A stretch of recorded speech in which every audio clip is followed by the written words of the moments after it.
রূপনারায়ণ নদী বাঁধে ভয়ঙ্কর ভাঙন, মহিষাদলের বার অমৃতবেড়িয়া গ্রামে আতঙ্কে গ্রামবাসীরা। প্রশাসন ও স্থানীয়দের সহযোগিতায় শুরু হয়েছে মেরামতের কাজ।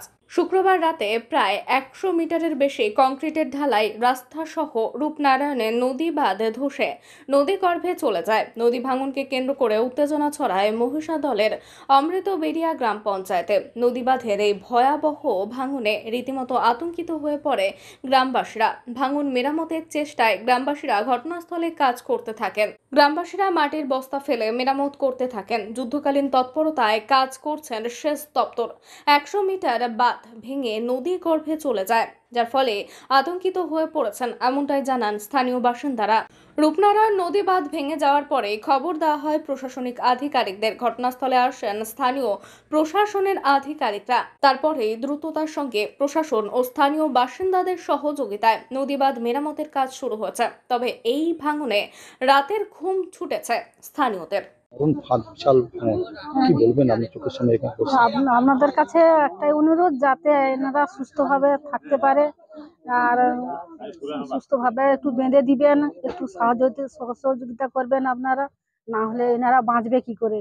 আর এনাদের তো কোনো আর্থিক অবস্থা সেরকম কিছু নেই, কারণ এই অনেক কষ্টে বাড়িটা করছে। এই বাড়িটার মধ্যেই মোটামুটি থাকতো। ছেলে এখন ছোট, ধরো 28-30 বছরের, সে আর কি কাজ করবে? আর এই যাতে বাঁধটা ভালোভাবে বাঁধা হয় সেই চেষ্টা আপনারা করুন। দেখে কি মনে হচ্ছে যে বাঁধ তাড়াতাড়ি ভেঙে আরো বেশি জল ঢুকতে পারে? মনে হচ্ছে তো আগে থেকে অনেকটাই। আবার এই পাশে আমরা যখন আসি, এইগুলো ছিল নি ফাটগুলো, এইগুলো আবার তো ফেটে ফেটে গেছে, জল ঢুকে যেতেও পারে।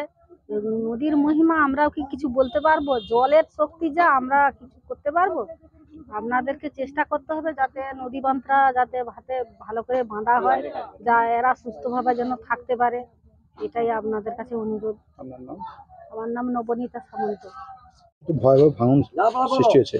নদীর পাড়েই আপনি বসবাস করছেন। হ্যাঁ, কি কি সমস্যার মধ্যে আছে? আমরা খুব প্রচুর সমস্যার মধ্যেই আছি। অনেক ভয়। হ্যাঁ, এবার কোথায় থাকবো, কিভাবে থাকবো, কিভাবে এই যে ঘরটা করছি, কত টাকার ঘর, এবার কিভাবে করব কিছু সেটাই তো এবার ভাবতে পারছি না। এমন মুহূর্তের মধ্যে এরকম ভেঙে গেছে, সেটাই তো ভাবতে পারছি না। প্রশাসন এসেছিল? এবারে আমরা তো বুঝতে পারি না, আমরা তো ঘরের ভিতরে, আমার তো শরীর ভালো না, আমি ঘরের ভিতরে আজই বেরাইছি। এবার আমি কিভাবে যে আমরা এটা যে মানে বাঁধবো, সেটাই তোমাদের কাছে আমরা মানে সহযোগিতা চাইছি আর কি। একটু যা পরিস্থিতি দেখলাম যে কোনো মুহূর্তে জল ঢুকে যাবে। হ্যাঁ, আমরা সেটাই সহযোগিতা চাইছি। এবারে একটু ঘর দর করছি, গরু মানুষ খেটে মেটে, একটু দেখুন, সহযোগিতা করুন। আমরা কি করব এখন, কোথায় যাব আমরা? আমাদেরকে তো একটু তো জায়গা টাকা একটু বন্দোবস্ত করতে দিতেই তো হবে। ব্লকে বা অঞ্চলে জানিয়েছেন? এখন কিছু তো আমরা হুদ মজাই তো আছে, কিছু তো এখন হতভম্ব হয়ে আছে, আমরা কিছু কাউকে বলতেও পারিনি। আপনার নাম? আমার নাম পুষ্পরানী মাইতি। এই ভাঙন যে এত বড় হয়েছে, কি বলবেন? এত সমস্যা তো বিশাল। হ্যাঁ, সমস্যা বিশাল, কিন্তু সব দপ্তরে তো জানানো হচ্ছে। এবার হঠাৎ করে তো নদী বাঁধ এরকম ভেঙে গেছে। অনেক অনেক সময় আমরা বলছি যে বোল্টার ফেলাইতে, এরা তো কেউ শুনেনি। ভিডিও কতবার আসে জানাইছি, কিন্তু তারা এই সহযোগিতা করেনি। আমাদের এখানে প্রধান বলো, স্থানীয় মেম্বার টেম্বার সবাই আছে, সবাইও সবসময় বলছে, কিন্তু এখানে হয়নি। কিন্তু এর পরবর্তী স্টেপেও আরো ভাঙতে পারে।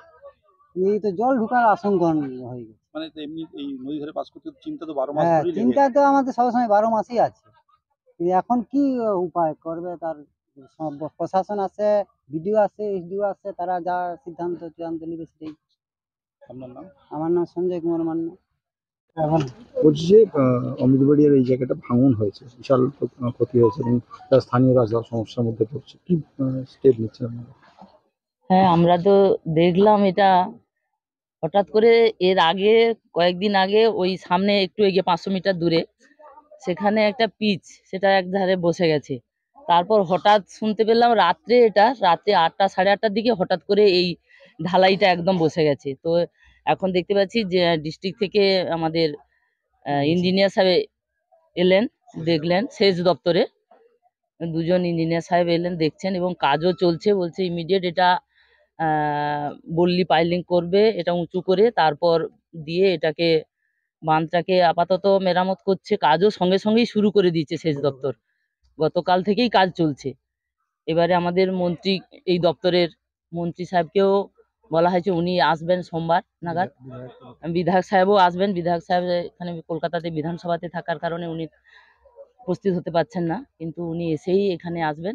তারপর আমাদের এখানে বড় মাপের একদম স্থায়ীভাবে ওই নাবার্ডের তরফ থেকে একটা কয়েক কোটি টাকার যদি সাংশন করে দেয়, আবেদন করা হয়েছে, সাংশন হলেই এটা আরো ভালো করে এটা অনেকটা জায়গা নিয়ে এটা মেরামত করা হবে একদম স্থায়ীভাবে, যাতে এটা না ভাঙন হয়।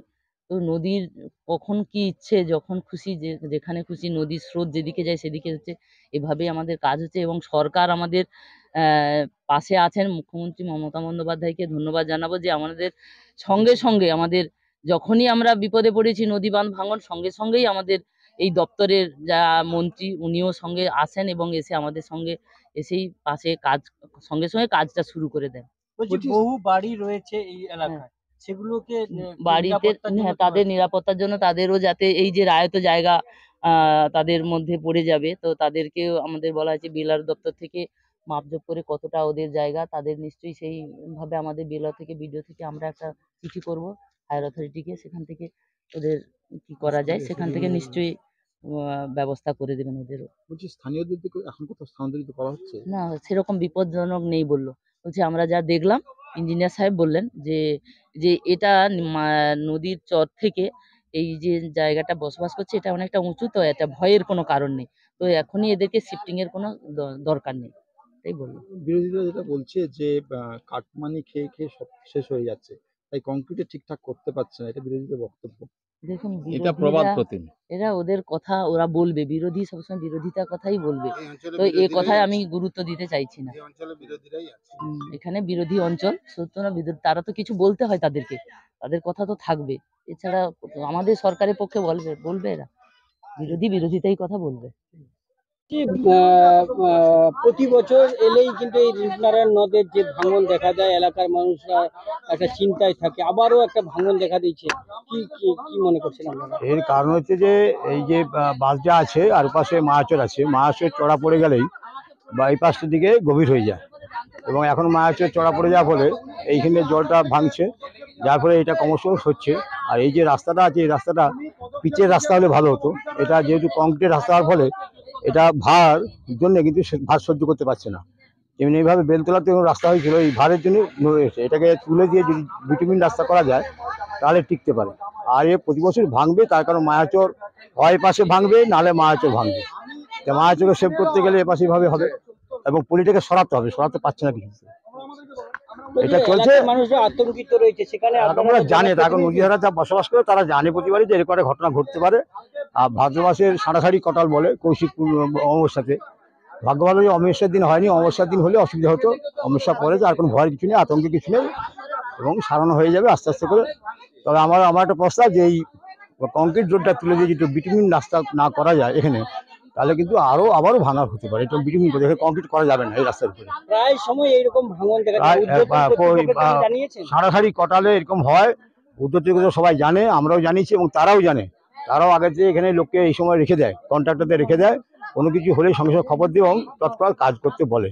এটা মানে আমরা আজকে দীর্ঘ 20 বছর ধরে দেখে আসছি, এই সারাসারি কটালকে সবাই ভয় করে, ফলে এখানে কাউকে দোষ দিয়ে লাভ নেই, এটা প্রাকৃতিক ব্যাপার। এখানে মানুষের যে কোনো অসুবিধা, আগে ছিল ইট তুলে নিত, কিন্তু এখন ইটে কোনো ব্যাপার নেই, এটা ঢালাই করে দিচ্ছে। কিন্তু এই প্রাকৃতিক ব্যাপার যে এটা হবেই, এটা সবাই মানুষরা জানে এবং তারা সেটা অভ্যস্ত এটাতে। তবে আমাদের সজাগ আগে থেকে হওয়া দরকার। প্রশাসন কি সেভাবে সবাই খুব সজাগ হয়েছে, কালকে বলার সঙ্গে এসেছে, যথেষ্ট তারা কাজ করছে। পুলিশ প্রশাসন, বিডিও, এসডিও, ইরিগেশন, পঞ্চায়েত সমিতি, জেলা পরিষদ, যা সবাই, গ্রাম পঞ্চায়েত সবাই এসে সাহায্য করছে এবং সাধারণ মানুষও সাহায্য করছে, কোনো অসুবিধা কিছু নেই। আশা করি এটাকে মোকাবিলা করা যাবে। তবে আমার একটা প্রস্তাব যে এটা বিটুমিন রাস্তাটা করতে হবে, নাহলে কিন্তু মানে তার ক্ষতি, এটা নাহলে ভাঙতো না। ওখানে যেখানে বিটুমিন করা আছে সেখানে ভাঙেনি। ঠিক ঠিক। নমস্কার।